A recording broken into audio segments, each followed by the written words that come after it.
इसके बाद हम लोग तीसरा क्वेश्चन करेंगे। इसमें हमें प्रथम पद और सारवंतर दिया गया है और ये जो है इसमें हम प्रथम चार पद ज्ञात करेंगे। तो चलिए आगे बढ़ते हैं और जो दिया है उसी को लिख लेंगे सबसे पहले। इसके बाद हमें श्रेणी के चार पद ज्ञात करना है, तो आइए क्रमानुसार करते हैं। सबसे पहले हम निकालेंगे प्रथम पद। तो प्रथम पद तो ए ही होता है, तो प्रथम पद होगा ए और ए का मान हमें दिया गया है 4। तो अब आप यहाँ पर 4 रख दोगे। इसके बाद हम निकालेंगे दूसरा पद। तो दूसरा पद ये होता है a plus D.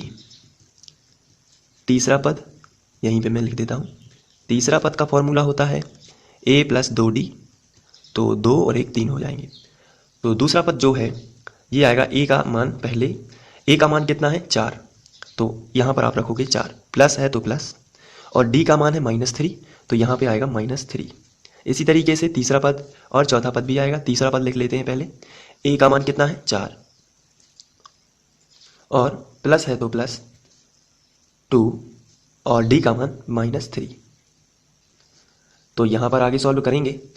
4 plus minus का -3, यानी कि 4 में से 3 जाएगा तो 1 ही बचेगा। यहाँ पर आगे सॉल्व करेंगे तो 4 प्लस माइनस का माइनस और 3 दूनी 6। तो यहाँ पर -6 है, प्लस 4 है तो माइनस का 2 बच जाएगा। चलिए आगे बढ़ते हैं। चौथा पद। चौथा पद होता है a प्लस 3d। तो a का मान कितना है, आंसर है 4 प्लस 3, d का मान तो आप यहाँ पर देख सकते हैं d है -3, तो यहाँ पर आपको -3 रख देना है। तो 4 प्लस माइनस माइनस और 3 का 3 में गुणा करेंगे तो आएगा 9। तो यहाँ पर हमें पास बचेगा -9 प्लस 4 यानी -5। तो यहाँ पर समांतर श्रेणी के प्रथम 4 पद होंगे। हम लिखेंगे अतः समांतर श्रेणी के प्रथम 4 पद। पहला था 4, फिर था 1, फिर था -2 ये वाला, और फिर ये है -5। इसके बाद नेक्स्ट क्वेश्चन लेते हैं। चौथा क्वेश्चन में हमें प्रथम पद यानी a दिया गया है -1 और सारवंतर दिया गया है 1/2। तो आइए सबसे पहले इसे लिख लेते हैं। तो इसके बाद हम लिखेंगे प्रथम पद, जो कि हमें प्रथम 4 पद ज्ञात करना है। तो हम यहाँ पर हेडिंग डाल देंगे प्रथम पद।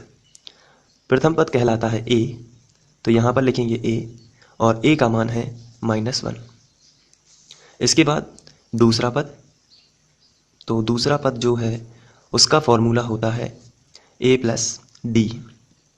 तो a कितना है -1 प्लस d का मान है 1/2। तो यहाँ पे आपको क्या करना है, एलसीएम लेना है। एलसीएम से 2 का गुणा 1 में होगा, तो 2 एकम 2 आएगा -2 प्लस 1 बटे में, ये 2 ज्यों कहते हैं इसे एलसीएम बोलते हैं। 2 इसमें गुणा भी कर लेगा और बटे में भी आ जाएगा। 2 एकम 2 प्लस 1 और बटे 2, इसे हम एलसीएम बोलते हैं। इसको जब आप आगे सॉल्व करोगे तो -2 प्लस 1 है तो ये बचेगा -1 और बटे में आएगा 2, क्योंकि माइनस की संख्या बड़ी थी इसलिए माइनस का चिन्ह आएगा बटे 2। इसके बाद हम तीसरा पद निकालेंगे। तो तीसरा पद जो होता है उसका फॉर्मूला अलग होता है। तीसरा पद जो है वो है a प्लस 2d, इसका ये फॉर्मूला होता है। तो यहाँ पर जो a है इसका मान है -1। तो अब आप यहाँ पर लिखोगे -1, प्लस लगा है तो प्लस, यहाँ पर 2 है तो आप 2 पहले लिखोगे और d का मान आप ब्रैकेट में रखोगे यहाँ पर 1/2।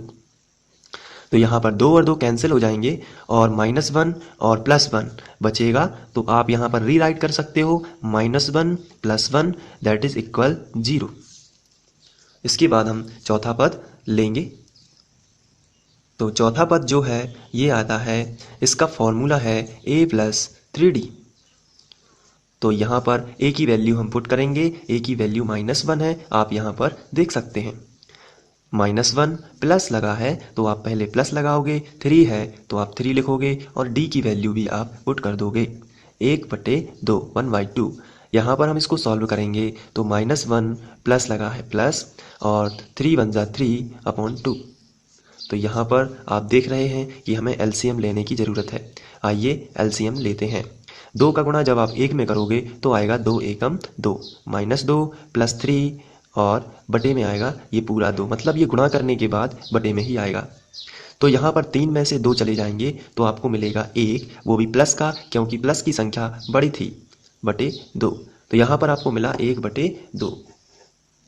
तो हम इसको अब लिख सकते हैं चारों पदों को। तो हम लिखेंगे अतः समांतर श्रेणी के प्रथम 4 पद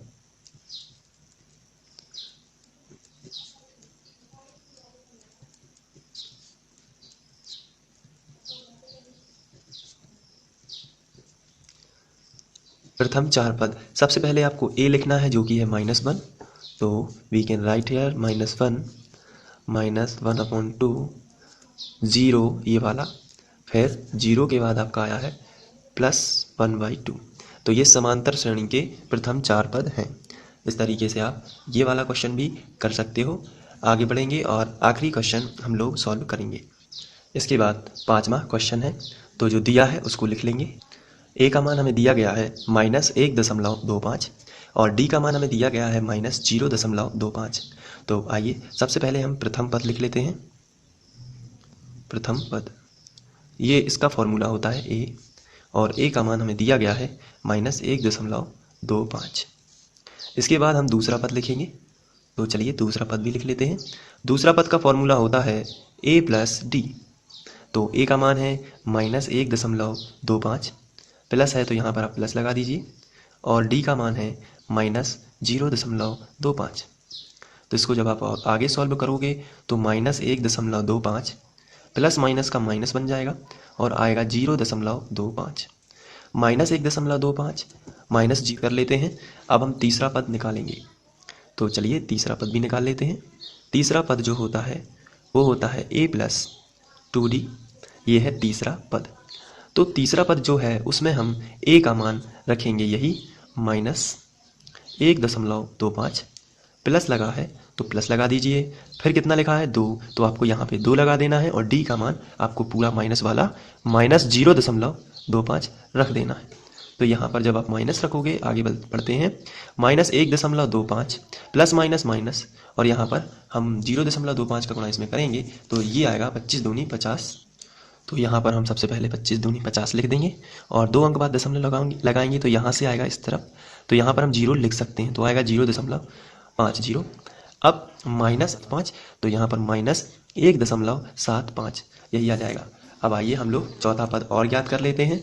तो चौथा पद ज्ञात करते हैं।